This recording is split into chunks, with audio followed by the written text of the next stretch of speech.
Ak pri víróze užívate antibiotika, pravdepodobne si viac škodíte ako pomáhate. Teraz vám z pohľadu lekárnika vysvetlím, prečo. Ľudia v lekárni často žiadajú na bežné vírózy antibiotika.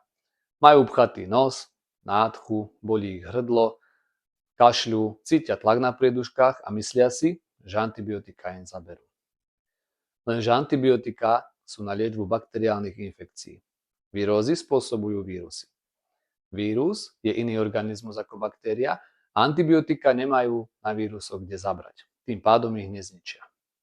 Zbytočné užívanie antibiotík spôsobuje skôr vážne problémy ako je ničenie črevného mikrobiomu, tým pádom sa oslabuje prirodzená obranyschopnosť organizmu a zvyšuje sa riziko vzniku antibiotickej rezistencie. Potom, keď potrebujete antibiotika pri bakteriálnych zápaloch napríklad pľúc, antibiotika vám nezaberú. Keď si pri víróze zoberiete antibiotika a uzdravíte sa, pravdepodobne to nie je zásluha antibiotík. Vaše telo si s vírusmi poradilo samo. Antibiotika sa len pripísali zásluhy, ktoré im s vysokou pravdepodobnosťou nepatria.